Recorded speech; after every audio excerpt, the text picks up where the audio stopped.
All right, that one works.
Output works here.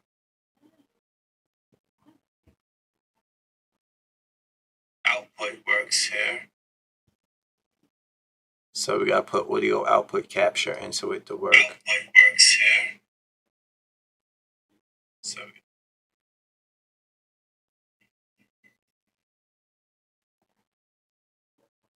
okay, let's work with that. Let's set that up.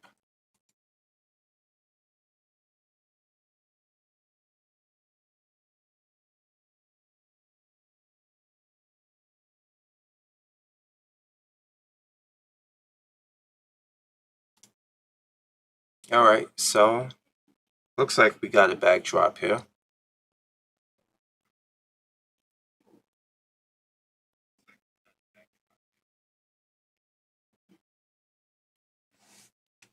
Testing 1, 2, 3.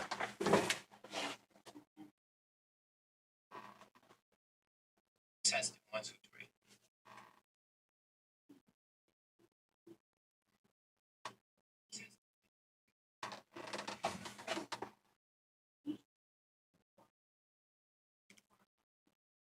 I wonder why the mic don't work.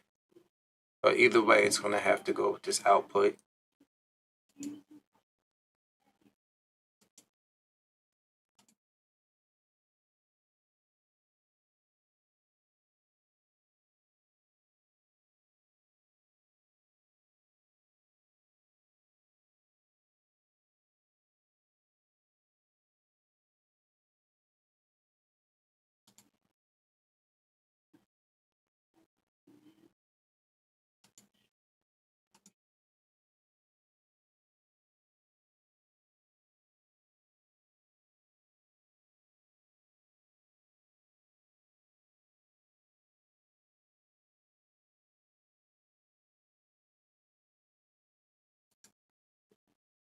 All right, I'm gonna test this out. 1, 2 doing a test stream. Let's see if you can hear me.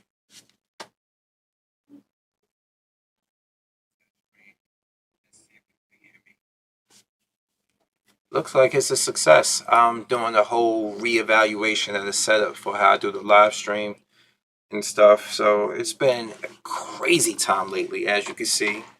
This is all it is a green curtain. and my Brio camera. I have a secondary, my old camera, which is right here. Good, Chris. You can hear me? Excellent. Excellent. All right. You can hear me? That's a good thing. Now, because I just been reevaluating, reorganizing this whole section again because it's been tough lately. I am severely undermanned, and my job is severely undermanned. We got paramedics leaving, we got EMTs leaving, we got because a lot of them are going to become paramedics, and it's just a whole process. It's a lot, and this was supposed to be my unadulterated weekend off, meaning Friday, Saturday, Sunday, and Monday, my 4-day weekend. I ended up working yesterday because I need the overtime, and two, they are that undermanned. And today it was worse. And tomorrow, which is supposed to be my day off, I'm gonna end up probably having end up working. I'm gonna end up having to work. Not having, but I'm gonna go in because they are down big time. They sending out all these. Matter of fact, I can read it right now. Let me go to my schedule without having to show you guys. Basically, I want to see exactly if they filled any positions tomorrow compared to that. Just what we're dealing with. Let's go to ELS emergency. Basic life services. Basically what EMTs are. Advanced life services is paramedics.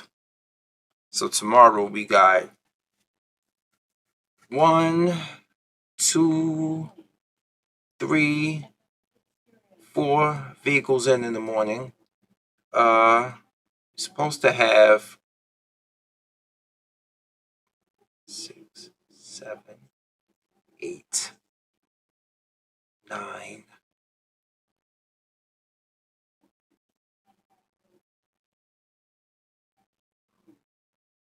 Damn, we are undermanned big time. We are really undermanned big time, and I can use some money. So, what time would I go in? Would I go in at 9 or 10? Who knows? They got a lot of open shifts. This is the case in point. It's too many open shifts. There's not enough people to do EMS work because EMS work should be paying more than what it is paying right now. We had to fight to get what we got right now. Then on top of that, that's the reason why the turnover rate is so high. Why a lot of people don't stay EMTs. They want to do better because EMTs is hard work, not a lot of reward. Everybody be like, oh well, yeah, the paramedics came and the paramedics gave them medicine and it brought them. That was really what helped. And I'm like, bruh, I know I don't do this for glory or anything, but it's just the fact that whew, when you hear people just undermine you, you just feel a certain way about it, and you want to move on and do something better with your life because it tugs at people's pride. You know, you say, yeah, it's a busy field. The army is in the same informatics. They always been called even when it's supposed to be off duty, and this is by National Guard. Yep, you said the earlier the better. I'm thinking because I think either 9 or 10, I could do it. Get that in, and then my regular work day is this week is Tuesday, 11 to 11 power truck, which is basically yeah, just half of both shifts. You do a half morning. You do a half morning, so I do 11, like up to about 5 something, about 6 o'clock. About 5 o'clock is the cutoff for the morning shifts, and then the evening shifts. You is Yeah, it's like power trucking. We get ran ragged sometimes. We really do. But the morning people be going through it too because there's not enough morning trucks at all. It's supposed to be like 8 or 9. There's only 4 right now. 4. Because we don't have enough people. So while I got it, I could take advantage of the overtime while it's here. I'm thinking about doing that. Because it's not like I got this exciting life where I'm married or I got kids I got to tend to. These dogs don't count. They work around my schedule as well. I work around being a dog owner, but it it's crazy. Let me tell you, the other day, this is my problem I have with medics. Not with what they do. I have a problem with the medics I work with and this whole EMS culture about eating your young.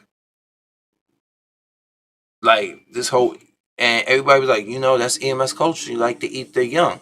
People have this certain way, like, well, I went through hardships, so I'm gonna make everybody's life difficult because this is the way I was brought in, and now I feel some certain way. And now I can return the favor to somebody that has absolutely nothing to do with my training.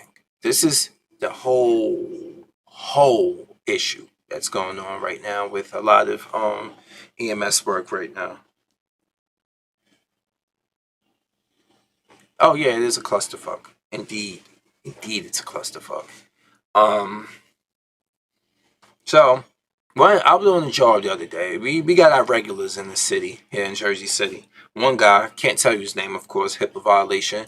Known regular, uh, known for being alcoholic, homeless, and like he delves into drugs. Or no, he might not. I think alcohol is his vice. Anyway, I get to the same people because we got a phone call like there's a guy who's down. He fell. He's bleeding from the head.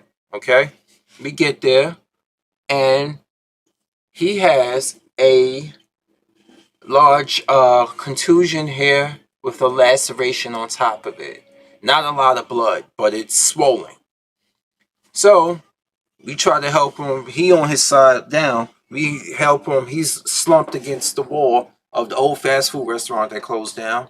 Um, so I put him up and I was like, sir, sir, can you hear me? Sir.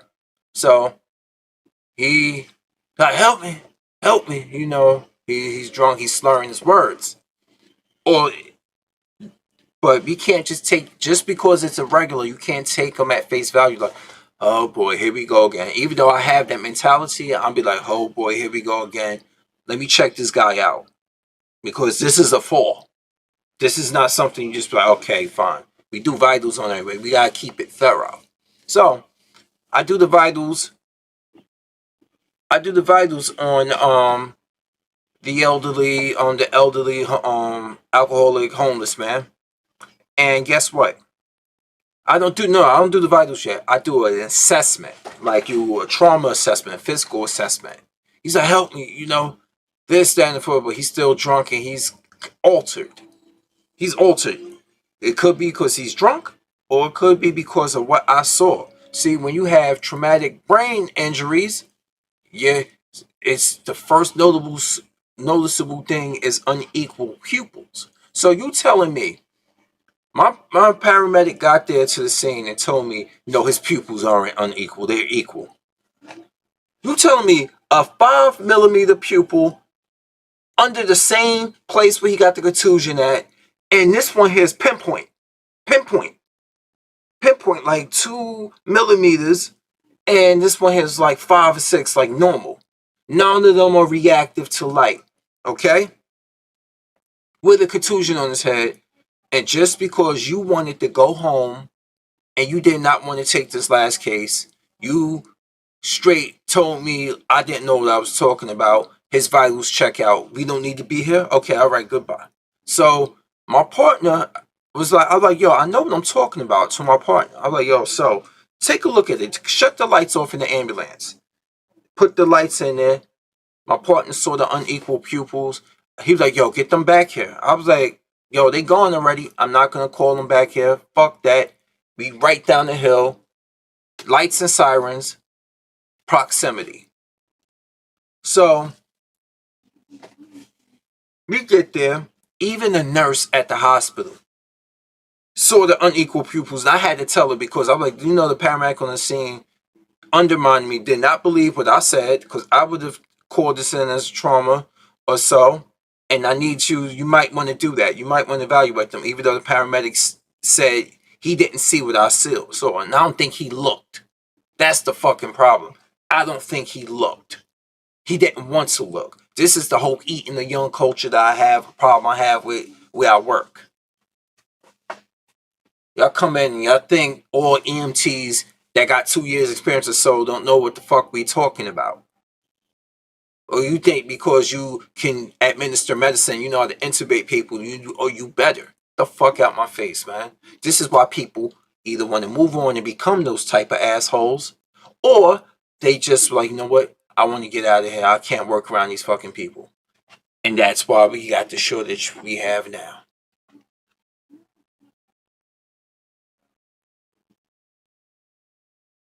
Yep. Yo, what's going on, Mike? So it sounds like this is why a lot of people don't want to be work where I work at right now. A lot of them want to get in, use what they got, go to med school, become a medic, make a little bit more, and not have to deal with the hardships that EMTs got to deal with. EMTs, we calls everywhere. See, paramedics, be like, oh, it's a priority 4 call. It doesn't require advanced life services, so they sitting there the whole time that they post, fucking eating, watching TV on their iPhones and shit, which we all do when we got downtime, but they got a lot more downtime, but they're required to do more when they're called. They're required to. Some of them would just be like this, okay, I'm satisfied with that. I was like, his vitals are normal. Okay, he's good to a new level. He's not altered. Okay, we evaluated him. We're gonna cut him. We're gonna cut him off. We're gonna cut him over to you guys. We evaluate them. There's nothing life threatening. That's what they're supposed to do. But when it's cardiac arrest, of course they're there. When it's ultimate mental status, they're there with no question. Things of that nature. But we gotta go in and we are the surveyors and the basic life givers. Basic life care type. So we have to survey, like, okay, the call doesn't match up with the patient. The patient is not in cardiac arrest. The patient is not in respiratory distress. The patient is able to breathe and speak full sentences. Now, if we got a patient, not everything's cardiac arrest. We got a patient like this.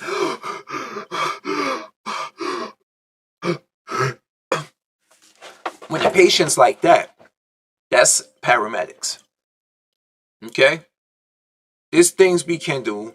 If a patient got a history of, we can't even give, for God's sakes, we can't even give albuterol out anymore. Ever since this pandemic happened, let me tell you guys, ever since Charlie 19 came into the scene, they're afraid of us putting aerosolized things into the air. See, a nebulizing kit for a person is with asthma, it aerosolizes. So if a person breathing out and it aerosolizes to the air, that can possibly spread COVID-19 to people. Yeah, I said it. Now I'm going to get demonetized, as if I'm monetized in the first place. But so now we have to call in all the time for basic medicines that we get, like albuterol. We have to call that in and make sure we covered, you know? But also, we also have to give in this whole thing to Narcan, which is a popular treat around here. You see, this is where the confliction comes in, y'all. This is where the confliction comes in when we're doing EMS work around here, especially in cities like this. We have it so that, guess what? A lot of people are heroin users, and the thing is, a lot of them feel like they can just overdose without impunity.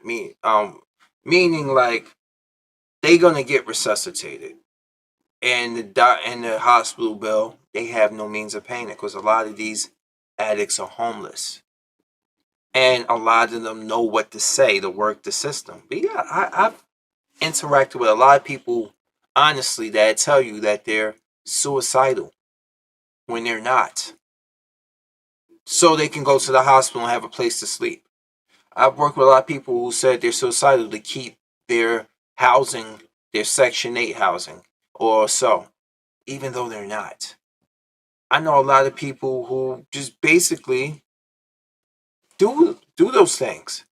And the thing is, I can't slip up. I can't slip up and like, yeah, whatever. No, I check your vitals. I have to check your vitals.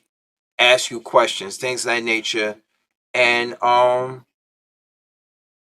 some people don't want to be bothered with that. Some medics got this whole mentality like, oh boy, this guy again. Yeah, we all have that. But you got to take it case by case. I don't care. I get to the scene, I hear that a person's down. I'm going to the scene like, okay, this might be serious. We get there. Okay, the person's conscious. All right. All right, good. That means they're not cardiac arrest because cardiac arrest is not like something. It depends on how recent the arrest is.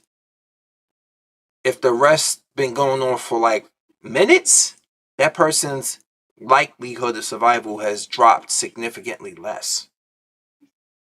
It is what it is. That's just what happens. We got to keep it. We got to do that, but we still have to work on them. The epinephrine that the medics give, all that nature, getting the line into them, then having to deal with their asshole. Some of them are just assholes. Like, well, do it. Like, yo, I'm like, motherfucker, who are you talking to? Who are you talking to? I know you have primary care right now while you're on the scene, but don't talk to me like I'm a little fucking kid. Some of them got that, and then these be the same ones be trying to be like, you know what, people, we need to make this place. No, you need to start treating people better if you want people to be respect. Yeah, I even had people. We even got EMS workers who feel like they've been doing it longer, so they can even talk to other EMTs who've been doing it less. With they just feel like they got carte blanche. They can talk to you anywhere they want to talk to, and I'm like, I am not one for that shit. I'm not one for that. I got to the point after being there for a certain amount of time. I had one of the supervisors, field supervisors, get nasty with me, and guess what? I said to him like, you know what? Before I take this patient to the hospital, while my partner was in the van in the back, cause she does the charting and she does the primary care. She likes that, and I do the driving, and I help her out with charts if there's like multiple patients in one call. I do a secondary chart, get that going. Take when I work with this certain partner, this is how we work. So while she back there with the lady, I was like, you know what? To the field supervisor, I was like, while I was putting away the stair chair, I was like, this is I'm like, this isn't the first time you got snippy with me, and I don't appreciate that. And he was like, you know what? We can just worry about the patient right now. We could talk about this later. Sure enough, he has not gotten snippy with me since then. Fuck that shit. You ain't gonna talk to me anyway. I'm done. I'm done dealing with people. I still have a ways to go in learning what I need to learn as for dealing with different patients and emergencies.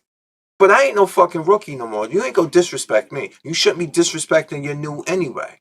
I fucking see this the shit I don't like. Cause I feel like as a coworker, you coming in as a new coworker, I want to get you acclimated as soon as possible.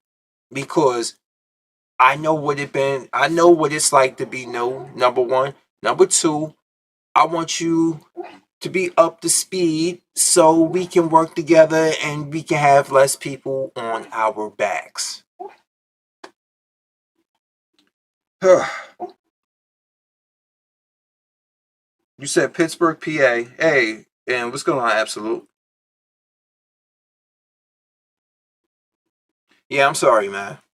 DMX feels still I got because I grew the beard. Shit. Yeah, I grew it back. I grew it back. But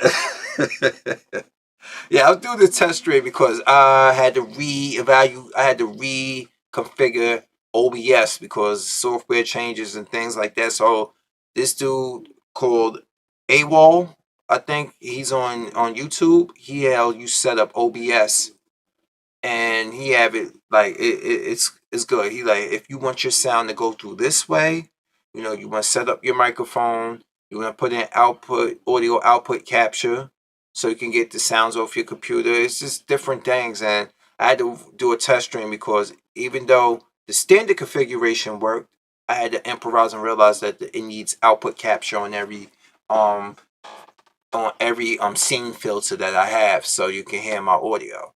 Now I understand that when I go to different scene filtering and I want to go mute, so you guys can't hear me, I can just switch to another.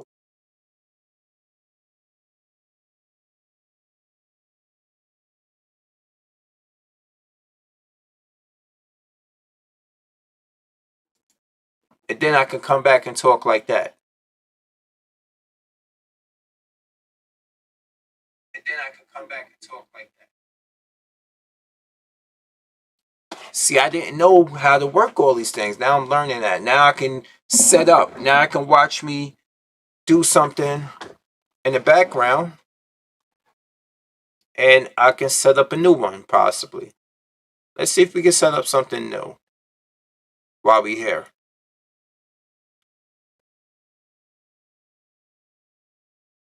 Let's set up a new scene. In the meantime, give me 1 second, y'all.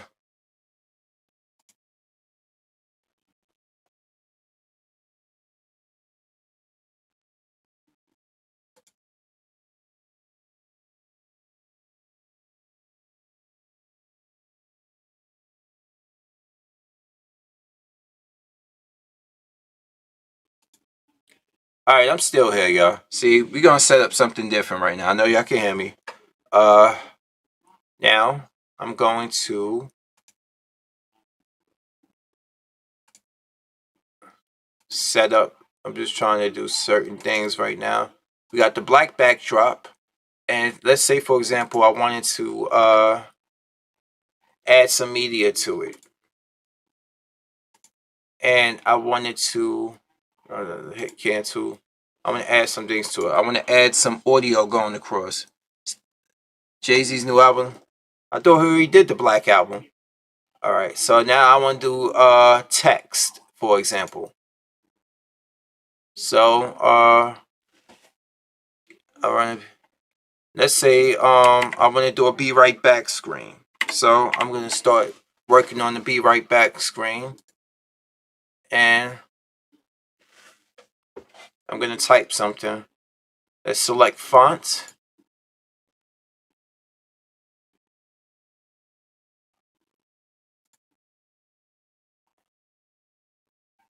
I'm going to select a different font. I'm going to try something cool.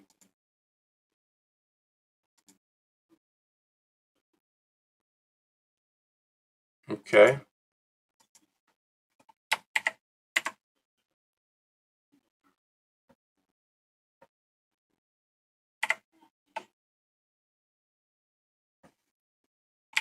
All right.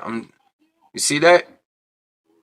You see? Be right back. My Furies. This is me doing it live just to show you how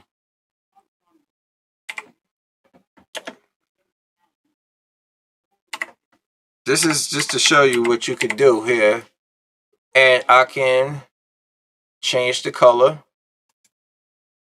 Select color. Let's go with red, for example. Okay. And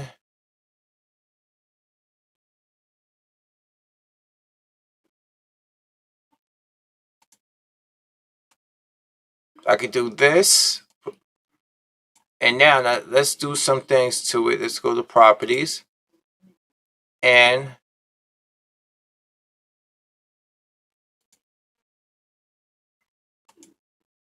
now I want to add some things to it. Let's scroll down.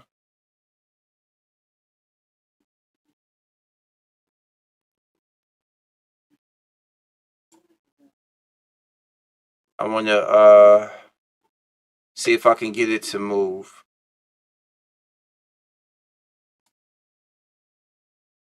I remember how I'm trying to remember how it scrolls.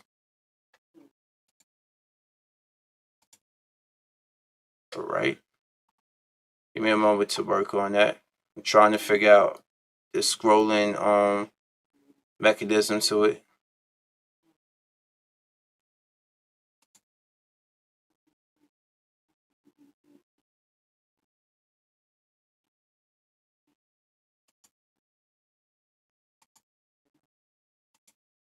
All right.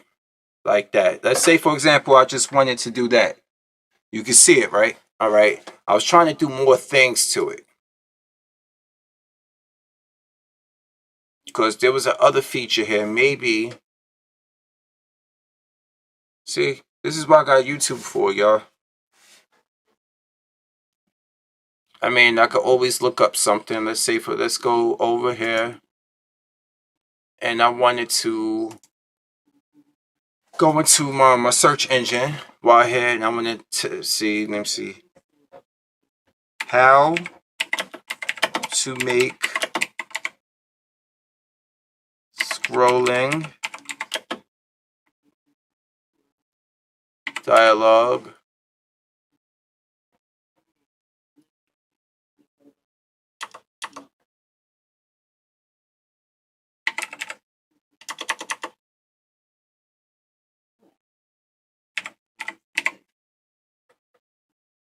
how to enable scrolling.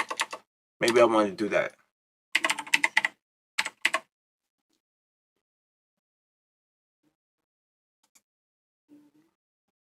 Scrolling text.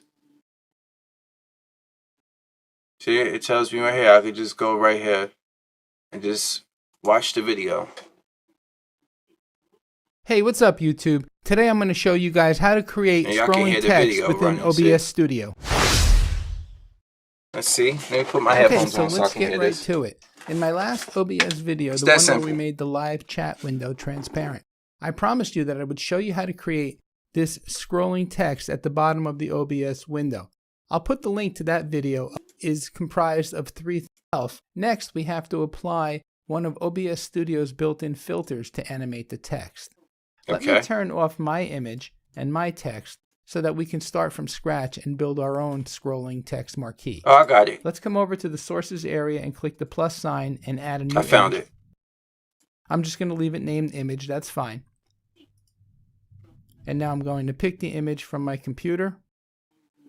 By the way, I created this image that I'm going to use in Pixlr.com, which is a great free editing program. You can use Photoshop or any image editing. I think I found the gist of it.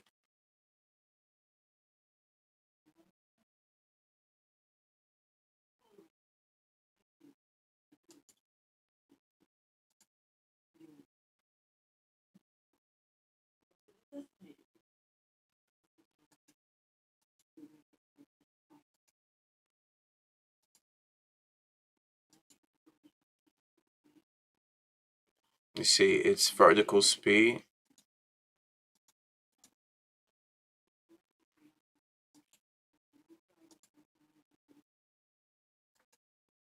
Why isn't it moving? That's the question. Damn thing ain't moving. Tormented Souls. Yeah, somebody's playing that live right now on, I think, Residents of Evil, who I'm subscribed to. They playing that Tormented Souls. They playing that live right now. But guess what game? I bought, what's this game for $10? I'm going to give it a burn, even though it didn't, it has a lot of stigma. Oh, I get it now. That's the horizontal. I want to do vertical. Let's fix that. Let's go to, now you see it scrolling, right? Here we go. Now I got it. Now I can increase the speed.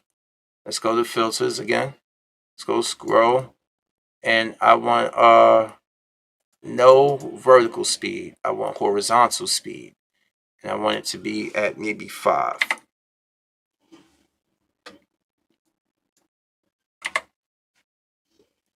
And I want it to loop. So let's go here. And I want this to run across so it can look like it's coming off of both. I want it to look like it's coming off of both edges of the screen. And I want to speed that up now. So let's go back to filters. Let's go to 10. Let's see how fast that is.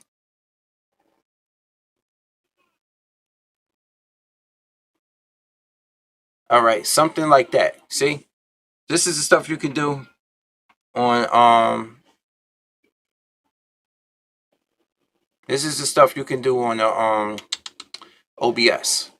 It's free too. So if you got it,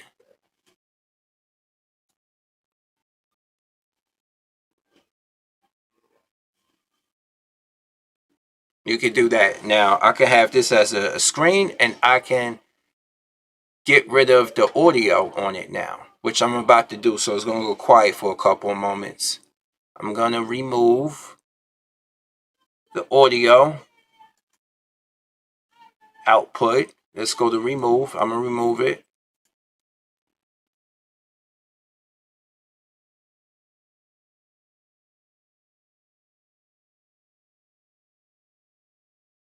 I'm gonna come back to this, and now you can hear me talking this one. So I just set that screen up for y'all live. It's that, yeah. I used to know how to do all this stuff, but I haven't done it so long. So I'm glad we always got something. Now I'm back. So Tormented Souls. I've been hearing about that game too. Let's go and see something here. Let's go to interact. Let's go to my people I'm subscribed to.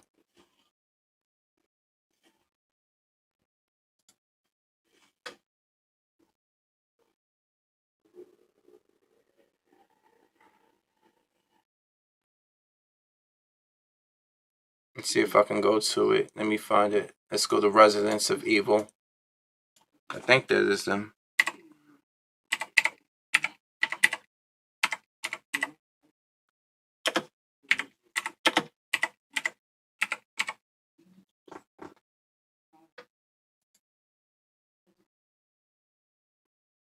Yep, they're playing it right now. With everybody's chat, like I would love to. I really would. It's JJ right there. No, I see right here. Yep.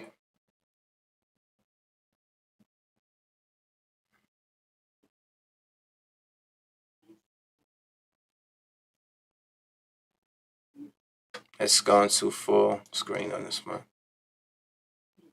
Look at it, and they even brought back the angles. They brought back the angles. I love that.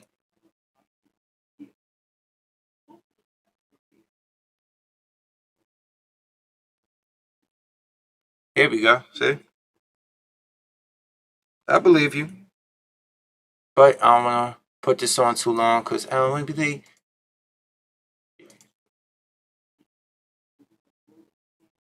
Yeah, definitely.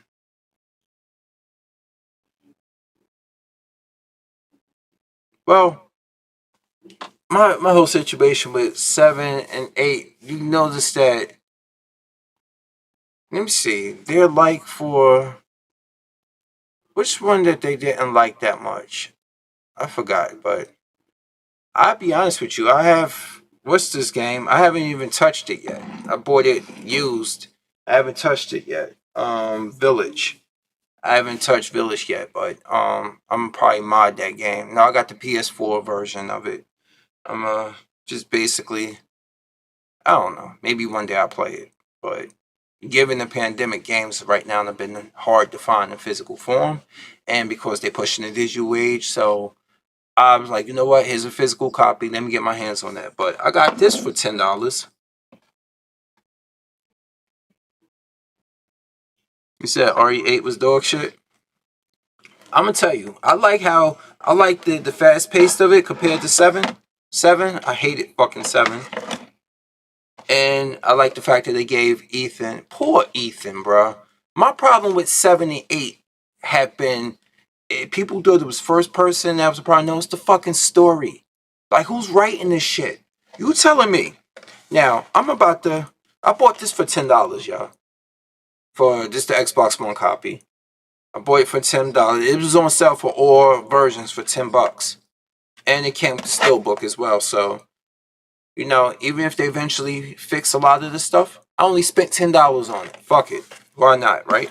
So, no, I think Village is more than just the underworld. No, it's like this. My problem is elements of the story. And my big problem is Chris fucking Redfield. Yes. Chris Redfield. I was arguing with Nemesis about this before. About he was like, Leon is overused. I'm like, no, Chris has appeared more, and Chris gets people killed. You telling me from the events of Resident Evil 7 to 8, in between that, both Mia and Chris have lied to Ethan, and now Ethan is the one who paid for it with his fucking life. And I'll explain it to you now. Ethan went after Mia in part 7, got killed by Jack Baker, got brought back as mold, but he was special, meaning like he had his own consciousness and his own resiliency. Mia knew this, and she would not tell him the truth about it. You decide to have a mold baby with Ethan. Chris, on the other hand, you move these people to Europe because you got wind of knowing that Miranda was after the Winters. Because Ethan, they were after the Winters because of Baby Rose. And Baby Rose is special because she got it from her father. And you knew she was coming for the Winters. So you moved them to some bumblefuck place in Transylvania probably. And then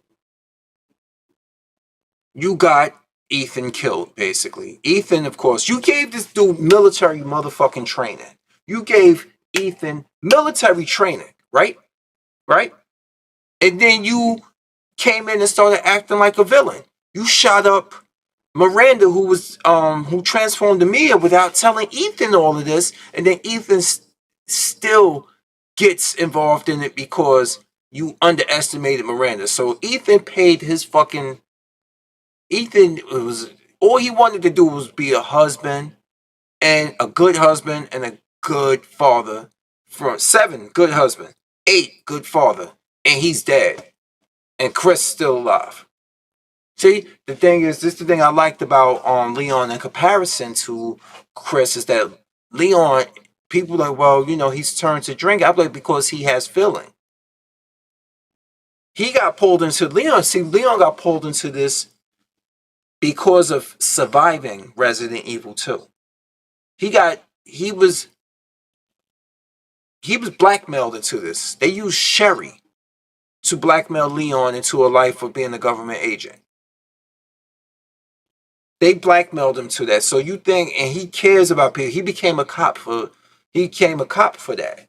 Whereas Chris has become so consumed with fighting bioterrorism, he led a lot of people to their death. And then he gets retrograde amnesia in RE6. And then Pierce has to bring him back and force him to remember that. And then he shows up in Vendetta, and he's yelling at Leon after Leon got set up and lost all of his men because he got ratted out by an informant. Ratted him out, and he lost all his men. And he's on vacation, just drinking, just because he had to go and kill each one of them because they reanimated in body bags. You see, this is my problem. I hate it with the story with Chris and Mia in Resident Evil Village. It wasn't the gameplay. It was the fucking story. How they just... The protagonist paid with his life, even though he was the one being the most upfront about everything. And being a stand-up guy. Both Mia and Chris lied to this dude.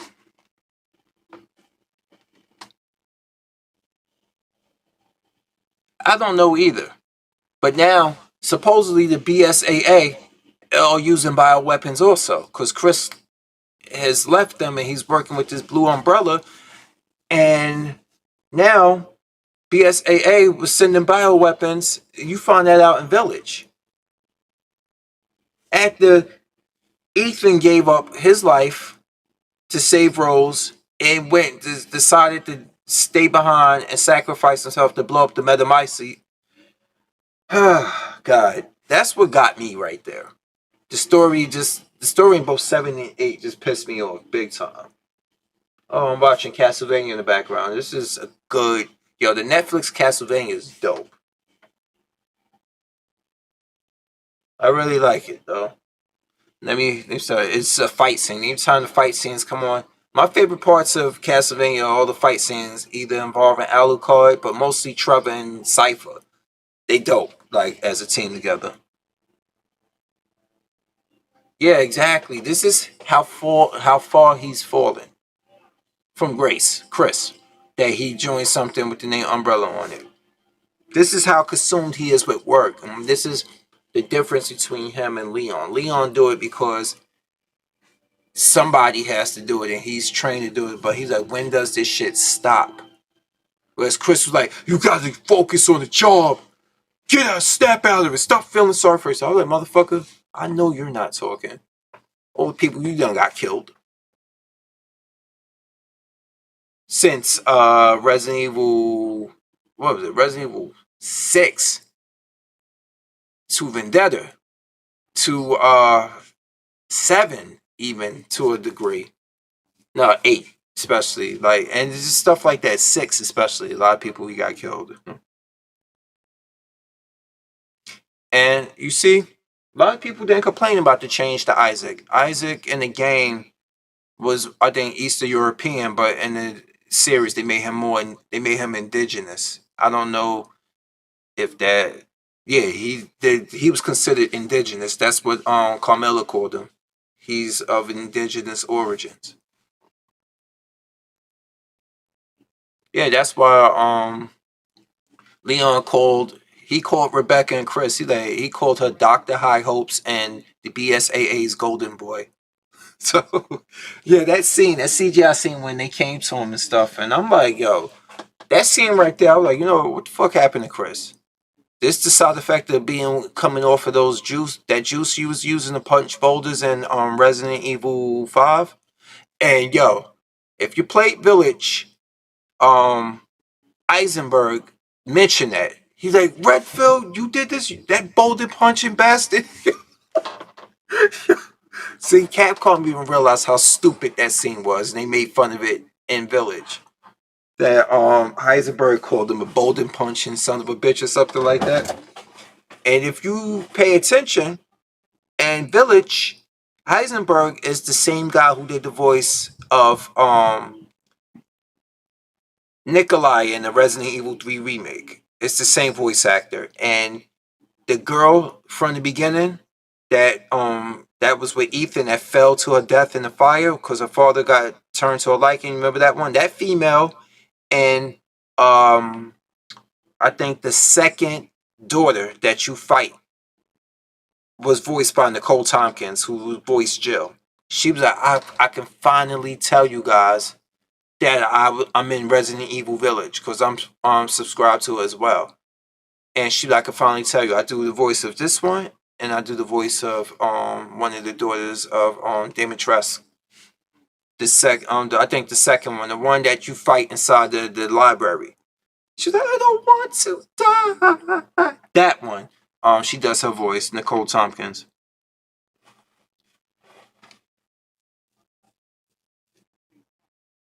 Yeah, Curse of Darkness he was. But yeah, I didn't mind. Because I didn't mind the change. Because I didn't know Isaac and Hector as characters really. Because I didn't play Curse of Darkness. And then I realized nobody complained about it. I'm surprised. I was waiting like, one of the anti-SJWs gonna come in and complain that Isaac is now of brown skin. No, they didn't. This shit really get on my nerves. Let me not talk about them son of a bitches, man. Cause everybody, you know what? Fuck it. Everybody's a grifter this day and age. Like everybody grifting, yo. Even what's the dude that do the try not to laugh videos most of the time? Tyrone Magnus. He be grifting hard. Let me tell you, case in point, has anybody heard recently the whole situation of Fresh and Fit podcast versus Abba and Preach? I love Abba and Preach because they just real and the shit is just funny. They not trying to be these high value men trying to get these girls. They are giving commentary on shit, and if you look on my channel, you'll see the laughter on montage I put together for them. But anyway, the whole thing, ABBA has this whole approach like, you know what? It's the oldest trick in the book. A lot of people would rather just pay for the box, meaning being with a female. They don't want to be in a relationship. They want to get their rocks off and not have any strings attached and stuff. And of course, Tyrone Magnus makes a video like, I've never had to pay for it. I would never pay for it. I'm like, bro, you're not even in that headspace. Meaning, you live with your girlfriend. You live with your girlfriend, number one. Number two, you don't even cover topics like this. You do your try not to laughs and you do your reactions. So now you grifting about this whole situation between Fresh and Fit and Abba and Preach and the whole thing about paying for the box, because see, this is the thing, man. This is what really my problem. This really made me look differently at even wanting to do things like this on YouTube. Because I would rather just be me than be a grifter. There's a lot of things out there that's going on right now, but I don't give a shit about them to be crying about it. I'm not going to sit here and find 2021's version of Brie Larson and just whine and complain about it. Fuck, man. Well, oh yeah. Here another one, yo. Review Tech USA. The quartering got on him. Rich got on him about that. Like, yo, he talking about you just a piece of shit. Like he went at the quartering because the quartering is one of these people that starts shit. He pokes the bear. He pokes the hornet's nest. You call him out on it, and then he plays victim, and then he makes a video and cries about it. This is what he did. He did this shit with Phil Spencer from Xbox. He did that. He did it with Neil Druckmann. And then when they put you in your place for acting like an excessive little snot-nosed little bitch, you want to all of a sudden come back and now you got stuff to do videos for your echo chamber of a bunch of grown-ass crybabies who suck at life. And I don't mean that in a disrespectful way, like I'm living the grandest life right now. For God's sakes, I live in a studio apartment of my house. Okay? I'm just saying, I have pride of self. I like to keep myself in decent shape. I work, and I work harder to make sure that car out there, note is paid monthly before my 5 years up on it, because I financed it off to get my credit back in shape. I'm very transparent with a lot of stuff. I don't have all the answers. I'm not here perfect life. This whole studio setup, as you can see, is in the corner of my apartment. My studio apartment, which I built a lot of the stuff here by hand in my home that I grew up in when I moved downstairs like something many years ago. And people are like, you haven't left yet? Why haven't I left yet? We are in a rent crisis, number one. Two, people can't pay their rent. Rent is too high, which is a big factor, especially to live in the city I work in. This is my family home. I pay towards this mortgage. I pay a lot of other shit here too. So fuck that. I want to live comfortable. See, everybody wants you to live a certain way because they got a whole image to uphold. I'm not going to be building my life off of the people's donations money. Trying to do this full time. This is not something that I find enticing to do full time. I like to talk to my regular people that I talk to on here. Chris, Absolute, my friend Mike drops by every now and then. And there's been other people who got life going on right now and they haven't been here lately, but they still subscribed. Thank you. Thank you for that. Oh, he did a review on tech the other day. On his controller. He even jokes about it too. Yeah, I occasionally review tech. So I was laughing because as he matured a little bit, when he lost a little bit of weight, matured, mentally matured and stuff, I started like following him again. Cause when he lost me with the whole thing about the whole Nintendo Switch thing, about it being like the best console. I was like, are you fucking kidding me? Are you serious? Like, seriously, it's a good piece of tech. No, it's not a good piece of tech. From a quality standpoint, it is not a good piece of tech. It's not. Sit here and tell me the standard GameCube is a well put together device, that it's durable, it's high quality. Tell me that.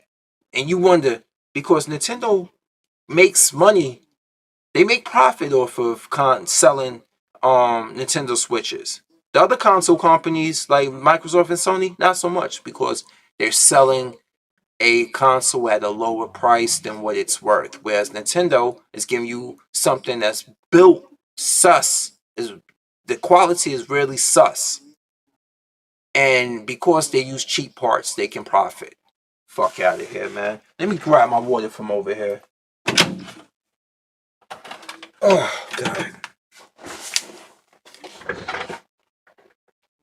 See, Nintendo, nobody's speaking of pushing for high standards. Nobody gonna push for high standards when it comes to Nintendo. This is why they get away with the shit they've been getting away with for years.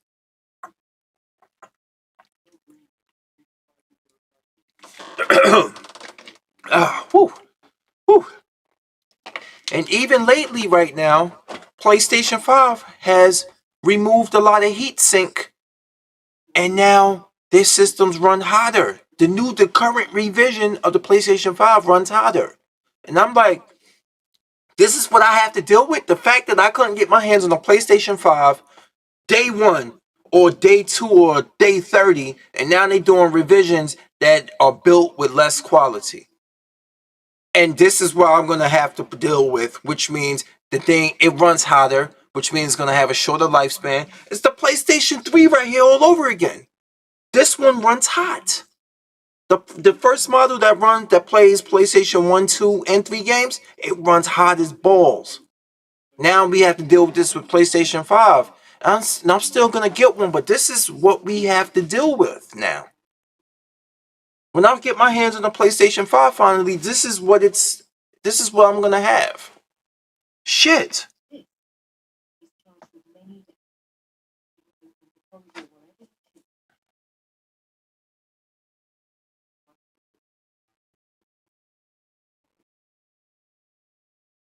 Well, I don't know. I can't be that like I said, man. I can't be no fucking PS fanboy or no Microsoft or Nintendo fanboy. I just can't. I have to give it where it's due. Like, a lot of people think because I don't say much about Microsoft that I'm a Microsoft fanboy. It's the fact that, number one, I can't even get my hands on Series X right now, so I'm pissed about that too. Number two, this whole thing, the only thing that I can really bring up is that they taking a sweet fucking time with the studios that they bought, but then again, this is something we're gonna have to deal with, because games don't just come out. They don't grow on trees. They're not just witch's brew that you can just whip up anytime. Yeah, so I just don't. Yeah, this is the fact that I stick with what I play with. I play certain games a lot. Like Streets of Rage 4. Like that DLC for Streets of Rage 4 just made it just revitalized the game and refreshed it. I love it.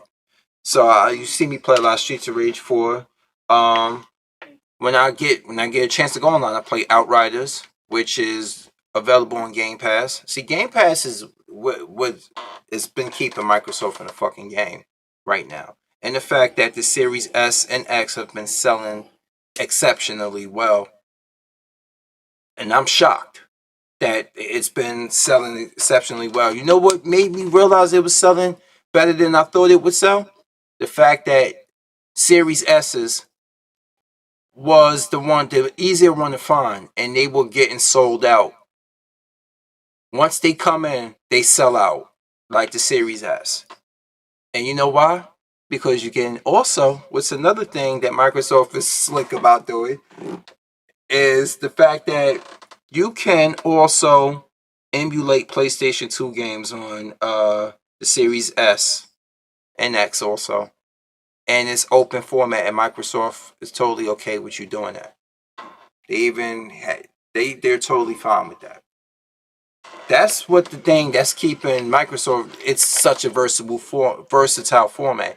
And turns out, also, This thing here, give me a second. This thing here, remember everybody made that talk about how this thing here is $220. See, PlayStation gives you the option to do this and with the memory, and you find out you don't have that option as much as you did. So this Seagate expansion card turned out to be a more viable deal. I mean, it's easier because Review Tech USA says something that's really on point. Casual gamers aren't gonna open up their PlayStation 5 and put memory cards in there. I mean, and put new SSD drives of their choice in there. They don't know how to do that. So Xbox appealed to the casual gamer and people like me who just want convenience in life and don't want to fucking have to open something up and possibly damage it. And these came out, and now a lot of the people who develop games have said, in their opinion, this turned out to be the better bet in the long run, even though people were on PlayStation 5 side initially. It's about accessibility. When you make an accessible console, you're going to do well. Especially the people who don't game hard a lot. I don't have time to game like I used to. I'm going to be honest with you. I'm a collector, though. That's what keeps me even informed about a lot of stuff. Whereas Nintendo, I'm just like, Nintendo's just doing the same thing. I'm waiting. I can't complain about PlayStation 5. I mean, I can't really talk about it because I don't have one. I only have a Series S right now. So I can't be like, oh, well, this, that, and fourth. Well, yeah, Ratchet and Clank is out right now. God of War Ragnarok, like I predicted, is going to be on PlayStation 4. I'm going to buy it for the Pro if I don't have a 5 by then. What? Horizon Forbidden West. If I don't have a PlayStation 5 by then, I'm going to get it for PlayStation 4. And the only thing I could bring up right now at this point is that I was right about PlayStation 5 exclusives not being exclusive to these games not being exclusive to PlayStation 5, and that Jim Ryan is a motherfucking liar. He's been a liar for years. He lied to everybody. That's the only thing I could complain about right now with PlayStation 5. But it was predictable, so I'm not even upset about it. I think that's good because PlayStation 5 isn't available due to scalpers, due to superconductor shortages and shit like that. And PlayStation 4 has a huge fan base. 100+ million PlayStation 4 sold. And you just gonna alienate the PlayStation 4 crowd. And a lot of these fan base haven't got chance to get their hands on the PlayStation 5. You just can't leave them behind. Sony would be stupid to leave them behind. So I'm totally okay with that. With Microsoft and Sony still catering to the past generation until there's enough consoles out. I'm okay with that. People complained about it. Remember, people complained about it when Xbox was put out their plan saying that it was they're going to cover it for about 2 years. Oh, see, it's going to be held behind. The old generation is going to hold them back. PlayStation 4 doing it now. There's damage control. That's the hypocrisy I'm talking about. But at the same time, I'm okay with it because I don't have a Series X or a PlayStation 5 right now. And they're going to be very hard to get for quite some time. For the remainder of this year. And sometime maybe until next year. So, yeah. From a business standpoint, it makes dollars and cents.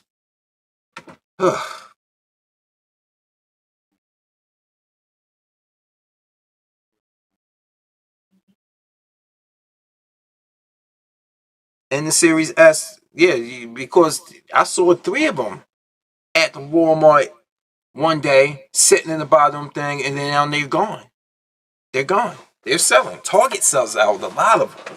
Walmart sells a lot of those. Series S's are going. $300. No disc needed. You can watch all different types of things on them. Like any other of these consoles today. Yeah, Series S's are selling. because they got two things working in their favor. Price, easier to get the Series X. Well, they got three things working. We got people who haven't bought an Xbox console in a long time. This is their entry back into the Xbox family. Game Pass. And yeah, the value of Game Pass. Yo, so people might have their own preferences and what they want to game on and shit, and they like to shit on everybody else's preferences for some fucking reason. My thing is, at the end of the day, it's all about them making money. That's what they're in the business to do. At our entertainment and at our expense. This is how they make money. They're not in it to make us happy, completely happy. Yeah, they want to give us something we want to spend our money on, quality, but they not there to be at our whim or our beck and call. Meaning they are going to do what is best for business. That's what they're gonna do. So I find it really pointless to be like, I hate this one, I hate that one, I hate that one. Hey, that's all well and good. Just play what you like to play.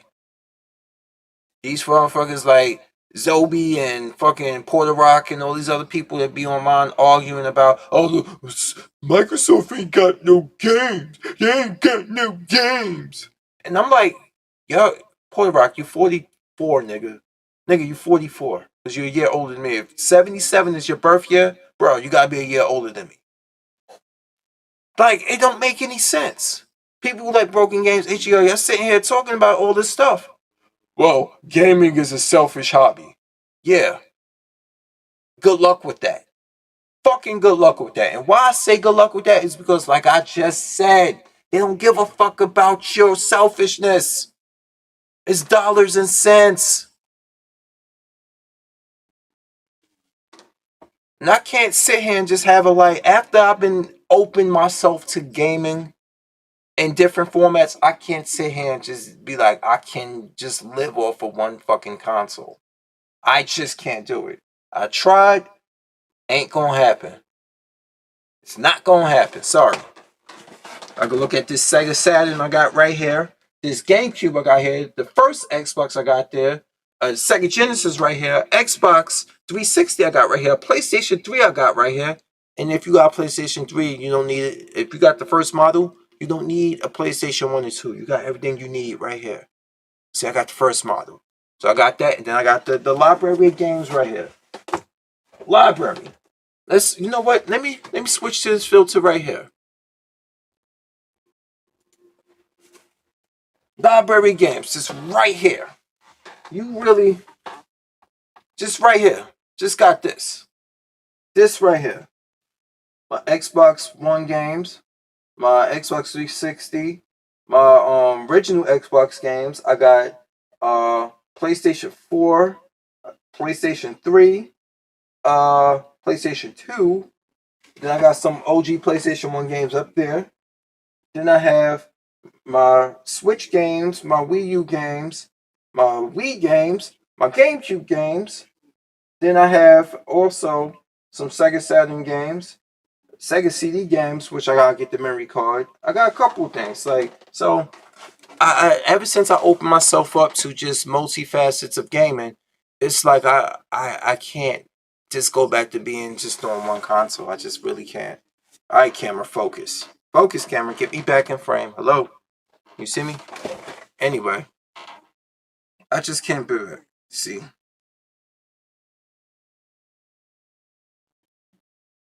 I tried to get it day one, but fucking people, them scalpers were out there live. You got through, you're lucky. You got through. When they did that surprise pre-order thing, I was at work. I just couldn't get to it at that time. And then since then, it's just been fucked up ever since. It has.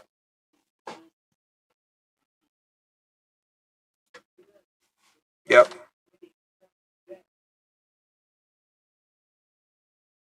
I mean, let me show you guys something. It ain't in the best condition, but the fact that I can go to this game and play it is a plus.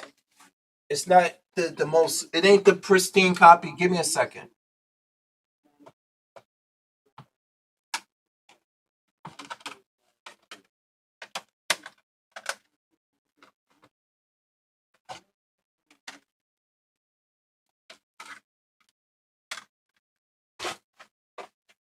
Oh, God. All right. Here we go. You got some PlayStation 1 shit here for your ass. See, it's not in the most perfect condition, but it's a paper copy. It's a greatest hit one. It's in decent copy. The fact that it's hard to get this on disc is very, very, I'm very happy about that.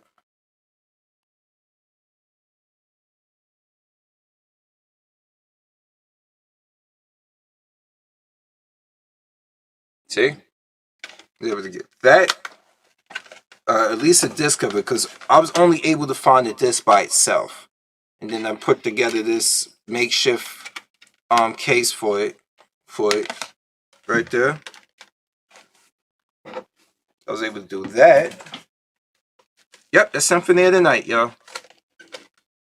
This is what I have left down on PS1 games. They are very...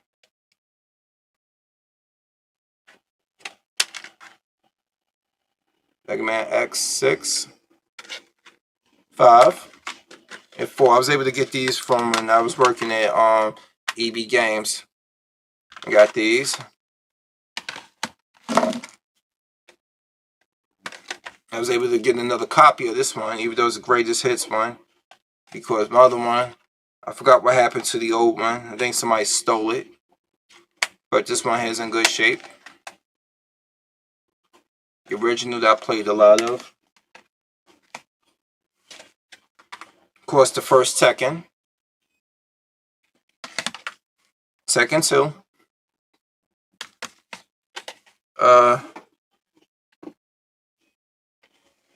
Tekken 3, which is one of my favorite Tekken games ever made.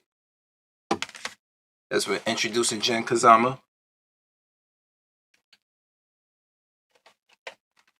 Xenogears.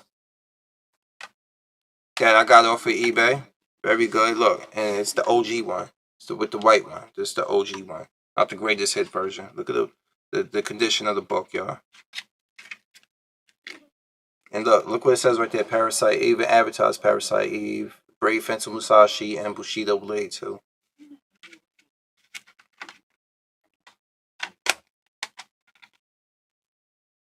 Just 1 and 2. Xenogears.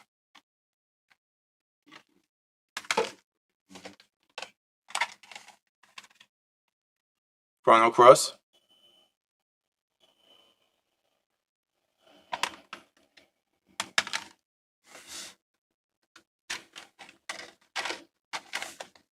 Final Fantasy 7, which is in really good shape.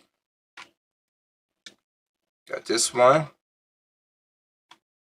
2 and 3. And let me show you something. Look here on the back of this. If it still got the mailing thing, PlayStation.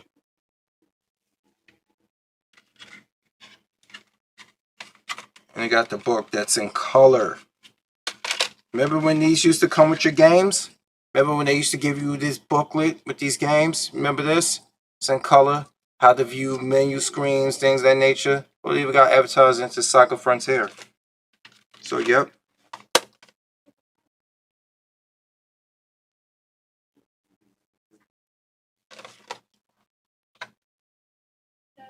And that's Final Fantasy 7. Final Fantasy 8. This is heavy. This one, too. This is another one in good shape that I got off of eBay. Damn, both booklets. All 4 discs. Mini walkthrough. Booklet is still in here. Look at that.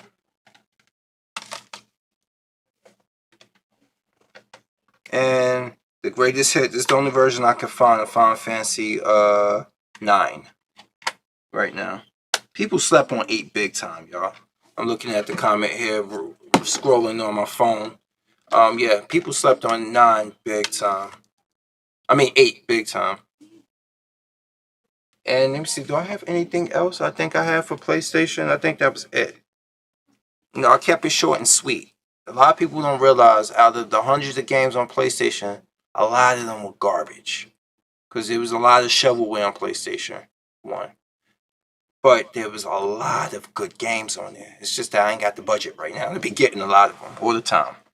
So there's a lot of good games on PlayStation 1. It's just that, like I said, I ain't got the budget all the time. But there was a lot of garbage. Lots of garbage. It's like the Wii. We all know the Wii had a lot of fucking garbage on it. Shovelware. But oh, it sold millions of consoles. Shovelware. Because people stopped playing. Give me a second. People stopped playing them casual games because they got bored of it quick, like predicted.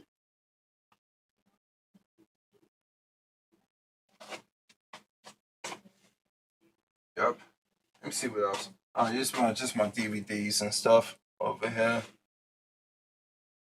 Section there. Do I have anything else? Oh, my Sega Saturn games, of course.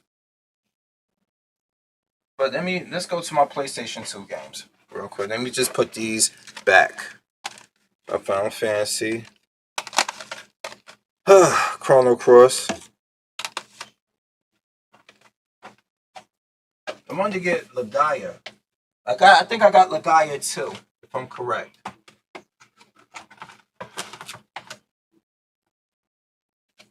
I haven't got Street Fighter Alpha 3 for the Japanese Sega Saturn with the one you used the 4 meg RAM card on. I got that somewhere too. You see, Saturn might not have been great in America, but yo, in Japan, it was the shit. Sega Saturn was the shit in Japan. And that's where a lot of the games you get from. Over there.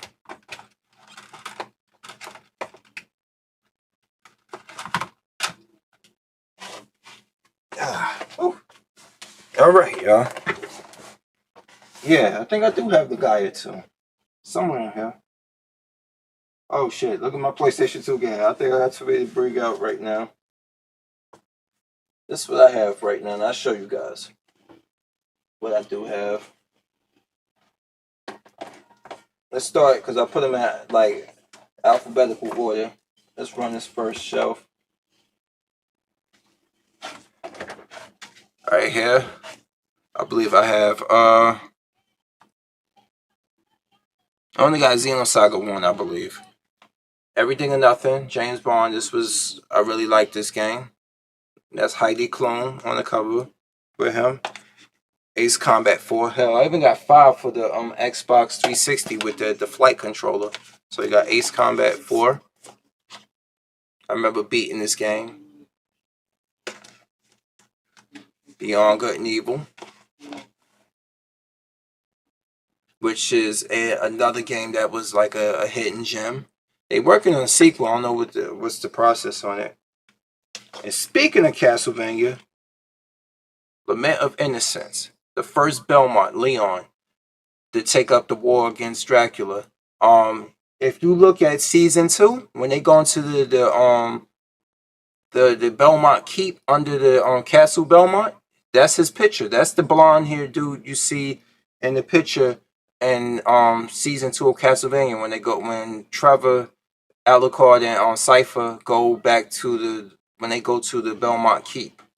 You see, he was excommunicated at 12 years old, and he been out on his own. He never got to fully learn the magic and all the other details that he couldn't read the magic because he was never taught. He was been out on his own since he was 12. Trevor. So all those skills he was taught at 12 years, at that young age, is because the Belmonts are badasses. And he learned a lot of other stuff on his own. But if he can learn that much, if the Belmonts trained him, his father and mother trained him that well at a young age. God damn. Imagine the Belmont fully trained with like Leon or people before them, because you need to understand Castlevania 3, which Trevor is in, takes place before the first Castlevania. So Simon's a descendant of Trevor. The first Devil May Cry. Yep, so like I was saying, you see Leon's picture and Resident Evil. I mean, not Resident Evil, I'm thinking of Leon. Leon Belmont's picture in season 2 of Castlevania and the Stronghold and the Keep. Even this game here, I don't know this is an example when you get a different developer rather than the people who worked on it, you get games like this. And you know what really upset me about this game not being as good as the first Devil May Cry? The fact that she never was seen again, and she was a dope character. I think her name was Lucia. They could have at least brought her back. I know it's the quality, and this game here is like takes place after Devil May Cry 4. So that's so far of those. I got more to go. Of course, I got Devil May Cry 3 here.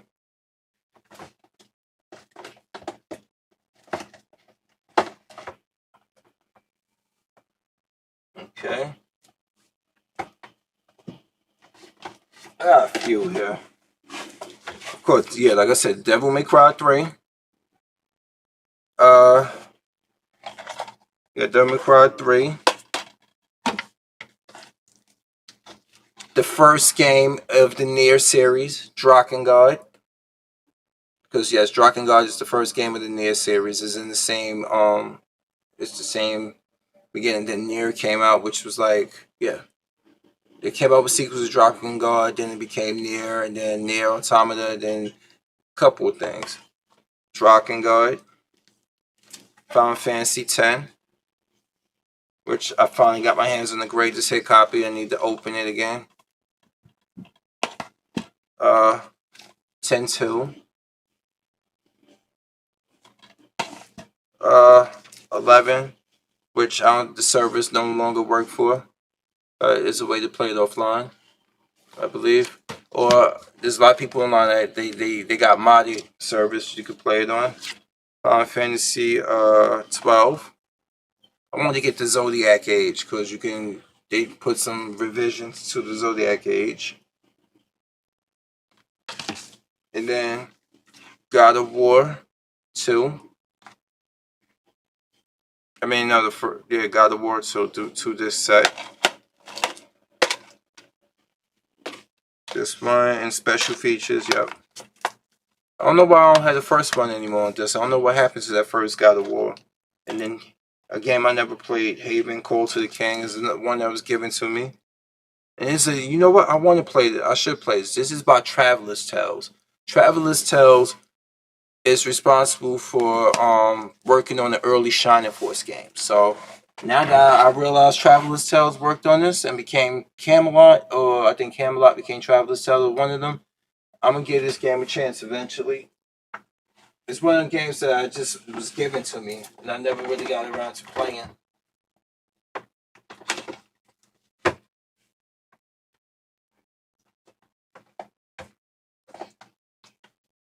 And then, of course, I got Legacy of Kain Defiance. This was the final, I think this was the final Legacy of Kain game, if I'm that in a long time.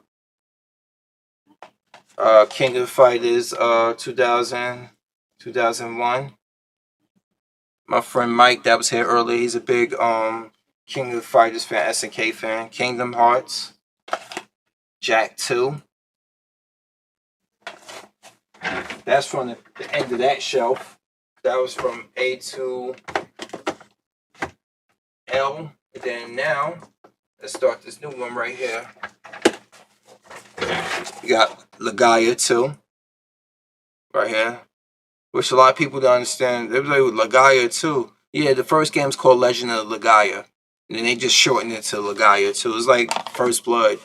And then Rambo 2. And then it was like Rambo First Blood Part 2. It's just really confusing on the names. Lord of the Rings, this one here, Return of the King. This was when EA still gave a shit about games, yo. This is when EA still gave a fuck about games. Remember this EA? Remember how that, when you used to see that down there? EA, like, usually they gave a fuck about games, and then, I don't know what happened. Money got in the way. Remember this game, y'all? Mark of the Creed, where you can do stealth attacks, stealth kills. Mark of the Creed.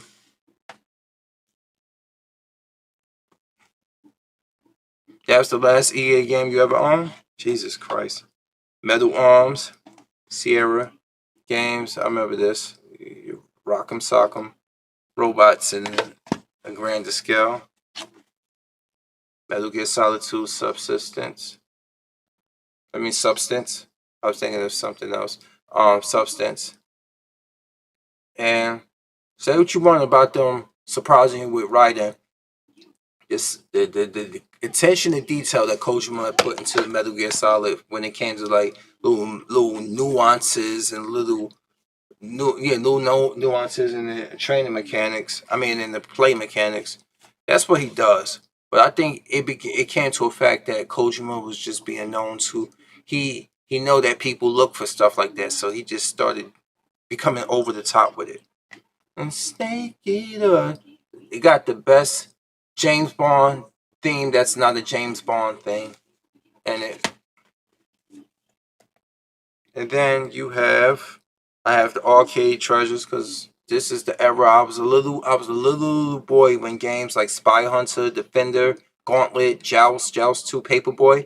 When I was really little and was going to arcades, a lot of games on this disc. A lot of games here are on there. Marble Madness, a couple of them. But I can remember Vindicators, Spy Hunter, Gauntlet. I played, which Paperboy definitely, which made you pull your hair out. Paperboy was a frustrating game to play. It was challenging, that's why. And then Onimusha. Right there. Yep. Onimusha.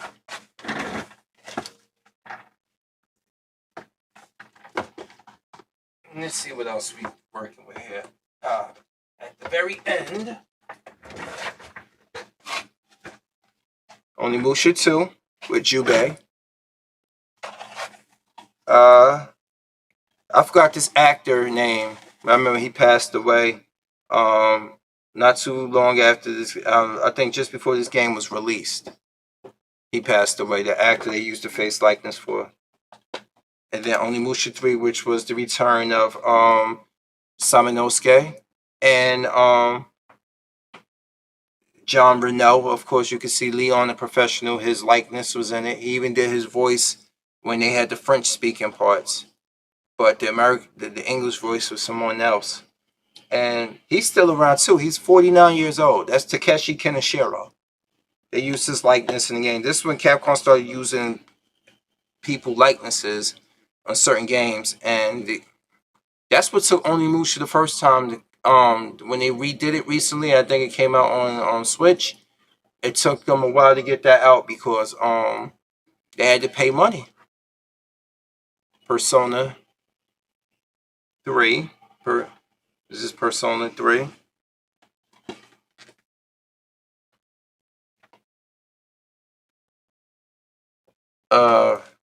Persona 4, which I gotta open. I gotta take the plastic off this one. Includes bonus disc. I got this for $25, y'all. Over in New York. Shin Megami Tensei Persona 4 Primal. Yeah, I got it. A lot of games that I reacquired that I never got to play again. As you can see, this one here is fresh. Prince of Persia, which you can see got a little dust on it. Ratchet and Clank. Going Commando. Ratchet and Clank Going Commando. Rogue Galaxy, which I want to play. My friend played the shit out of this. This is by what's the developer? I think he said it was Factor 5 or something. He's not Factor 5. I forgot that they work for, but it's new. I got this off of plastic. I got this one off of eBay for a good price. Soul Calibur 2. One of the best Soul Calibur made. I'm sorry. The other one's got other new mechanics and stuff to it too, but I think this has so much memory with me right now because we and my co-workers, when I worked at EB Games back when this came out, we spent nights competing in this. In store, when there was no customers, we competed in this. This is the PlayStation 2 version. I got the GameCube version and I got the Xbox version because you got Spawn on the Xbox. You got Hiachi on this version, which was the most sour of the deal. And then you got Link on the GameCube version. And then Soul Reaver 2 with Raziel. I think the name, I like the character Raziel so much, it became part of my it still is part of my Xbox handle, Pilot Raziel 5. So I had to spell it, I had to put an H in it because too many people were taking that name, because Raziel was such a cool character.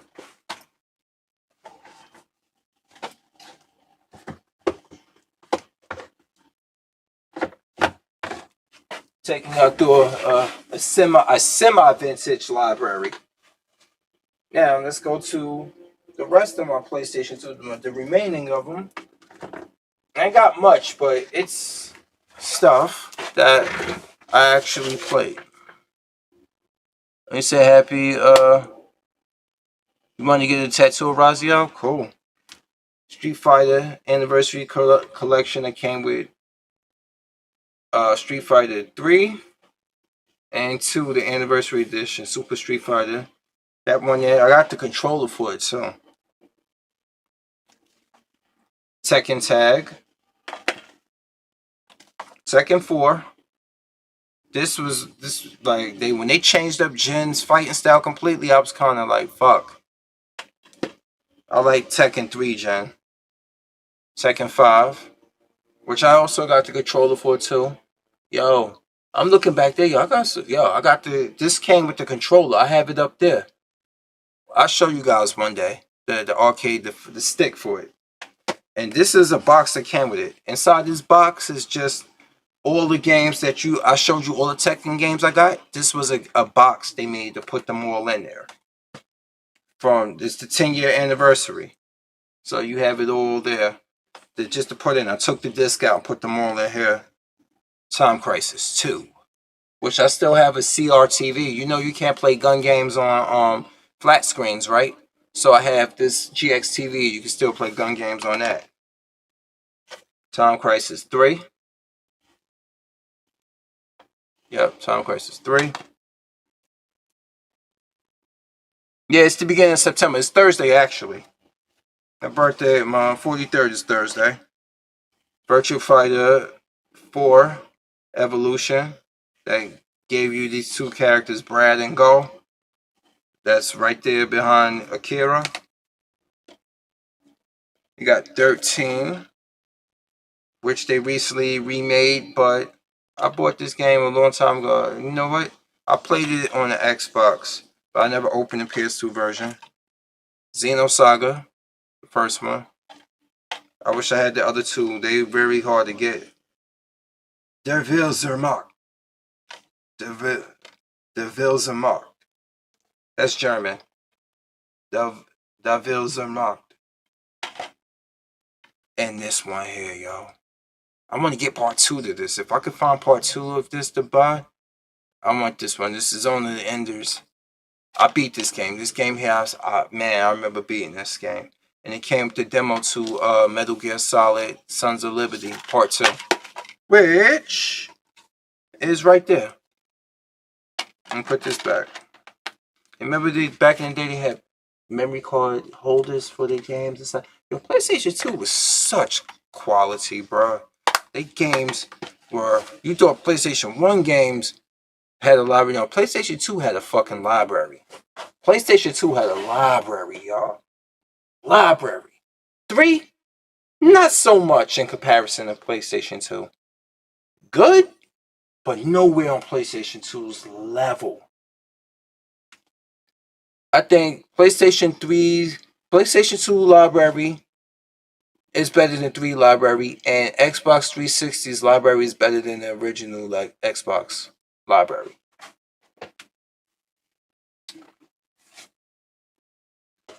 And that is the end of my collection for my PlayStation 2 games, basically.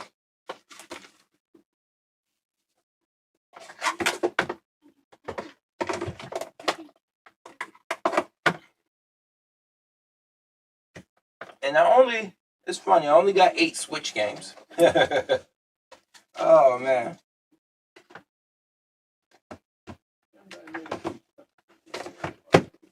And here we go, right there.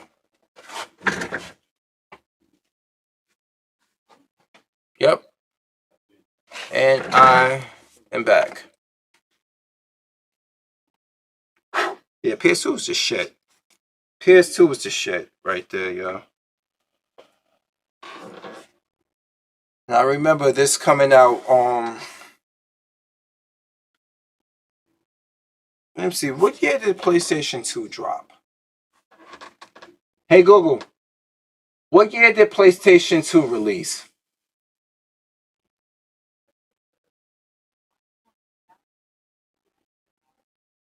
No.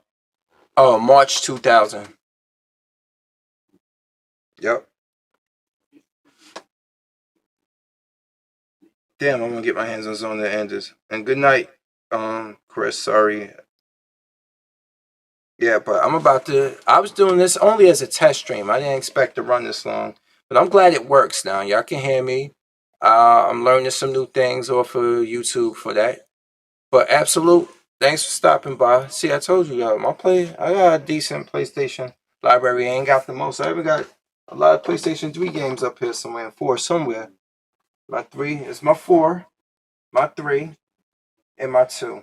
My biggest library of PlayStation stuff is my PlayStation 2 library. And you know why, because PlayStation 2 is the shit. But I'm about to call it a night myself, y'all. So I gotta go walk the dogs. I gotta eat too. It's too late. I know I've been doing stuff all day. So yeah, I'm about to go. I started this day. I shampooed my car out because of the flood water. Got up to about almost the seat level. I ain't fanboying for nobody. You know that. This is what I got. Everything here. As you can see, all of that right there is the first 2 shelves is all my Microsoft Xbox games. From my first 2 shelves there, my Xbox One games, my Xbox 360 games stop about right here, and my Xbox OG games. I don't have much Xbox OG games because it came out late. It came out late, and a lot of stuff was already had to establish the PlayStation 2 because it came out first. So a lot of games were coming out also on both consoles. So I was like, you know what? Well, I get it. I get most of these. I get on PlayStation 2 because I'm more familiar with it. And there were certain games that were better on Xbox One or only available. Case in point, the ESPN 2K series that you see over there, the Dead or Alive, Brute Force was only out on Xbox. I liked Armed and Dangerous ran better. Just certain things, but very small amount of of Xbox OG games. A lot of 360 games, a lot of One games, a lot of PlayStation 4 games, but not as much as I would like because this after PlayStation after Xbox 360 and PlayStation 3, I became more selective with my gaming. As you can see, it gets less. With the exception of these One games. These One games are because, this shit is cheap. It's cheap, meaning like you can find a lot of pre-owned deals. I was buying 3 games for $20, 3 games for 15 used. And the thing is, a lot of stuff there wasn't that much used things available for PlayStation 4 right now. Yep. Good night, man. So I'm gonna call it a night. And I'm out. I'm done.